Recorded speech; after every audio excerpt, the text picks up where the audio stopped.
Hello guys, आज जो question हमारे पास है वो है कैरेक्टर फ्रीक्वेंसी।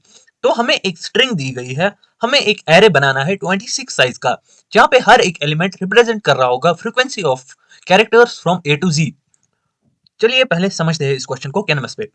तो हमें एक स्ट्रिंग दी गई है कुछ ऐसी, इसको हम एस नाम देंगे। तो हमें एस नाम की एक स्ट्रिंग दी गई है, हमें हर एक एलिमेंट की फ्रीक्वेंसी चेक करनी है। एक सपोज एक बार, दो बार, तीन बार, चार बार, पांच बार आ रहा है, तो हमें इसकी रेस्पेक्टिव जगह पे 5 लिखना है। जो यहाँ पे हमने 5 लिखा है क्योंकि ए पहला एलिमेंट है। फिर हम बी जो है वो 2 बार आ रहा है, फिर हमने बी की जगह 2 लिखा है। फिर आर जो है वो भी 2 बार आ रहा है, फिर हमने आर की जगह 2 लिखा है। फिर सी जो है वो एक बार आ रहा है, और डी जो है वो भी एक बार आ रहा है। आई होप आपको समझ आ गया होगा क्वेश्चन हमें क्या कह रहा है।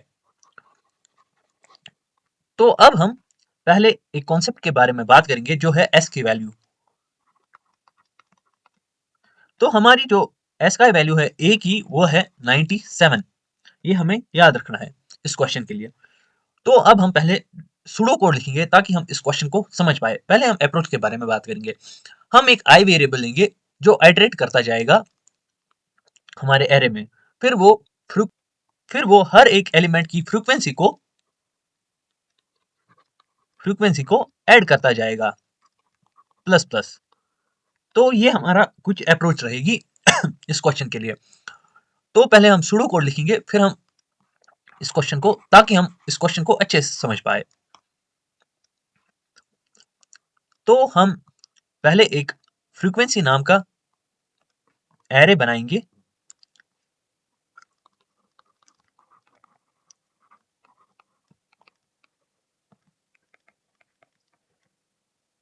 जो कि 26 साइज का बनेगा, क्योंकि हमारे पास 26 लेटर्स है इंग्लिश अल्फाबेट में। फिर हम हर एक फिर हम आई लूप स्टार्ट करेंगे, जो कि आइटरेट करेगा हमारी जो स्ट्रिंग है उसमें एस डॉट लेंथ आई प्लस प्लस। फिर हम हर एक आइटरेशन में एक कैर सी एच बनाएंगे, जिसमें हम स्टोर करेंगे हमारी जो एस डॉट कैर एट जो ith इंडेक्स पे जो वैल्यू है वो हमारे सी एच में स्टोर होगी। फिर हम फ्रीक्वेंसी को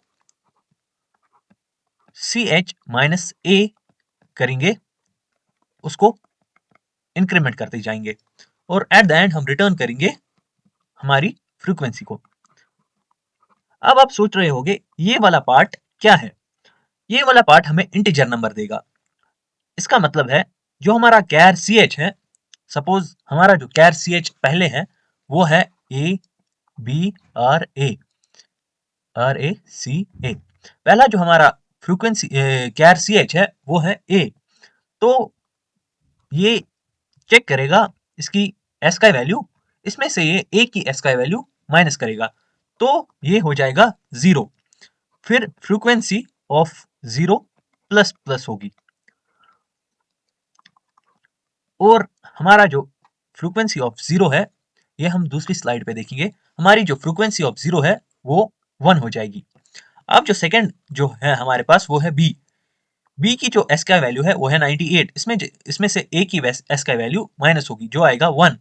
फिर फ्रीक्वेंसी ऑफ 1 प्लस प्लस होगी, तो यहाँ पे ये ऐड होके +1 होगी। फिर ये आर पे जाएगा। आर की जो एस का वैल्यू है वो है 114। इसमें से 97 जाएगा तो 17 आएगा। फिर फ्रीक्वेंसी ऑफ 17 प्लस प्लस होगा, तो ये +1 होगा। फिर जो हमारे पास है वो है ए। फिर से 97 माइनस 97 जो कि 0 है। फ्रीक्वेंसी ऑफ 0 प्लस प्लस होगी, जो कि पहले 1 थी अब 2 होगी। फिर ये सी पे आएगा। सी की जो एस का वैल्यू है वो है 99। 99 माइनस 97 आएगा 2। फ्रीक्वेंसी ऑफ 2 इंक्रीमेंट होगी और फिर से a की जो वैल्यू है फिर से इंक्रीमेंट होके 3 हो जाएगी। तो कुछ ऐसे हमारा ये कोड काम करेगा। चलिए अब हम पहले कोड पे चलते हैं और समझते हैं इस क्वेश्चन को। तो अब हम कोड के बारे में बात करेंगे। तो हमने पहले एक फ्रीक्वेंसी नाम का एरे बनाया जिसमें हमने 26 साइज दिया है।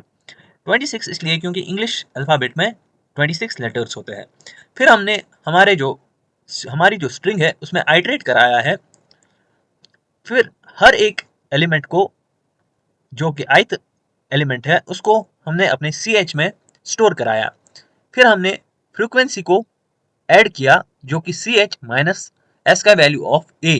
तो इन दोनों की s का वैल्यू डिफर होगी और जो आंसर आएगा वो फ्रीक्वेंसी वहां पे फ्रीक्वेंसी ऐड होगी, प्लस प्लस होगी आई मीन टू से। फिर हमने रिटर्न कराया है फ्रीक्वेंसी। चलिए अब हम देखते हैं क्या ये कोड चलेगा या नहीं। ये कोड बिल्कुल सही से काम कर रहा है। आई होप आपको ये क्वेश्चन समझ आ गया होगा। Thank you so much.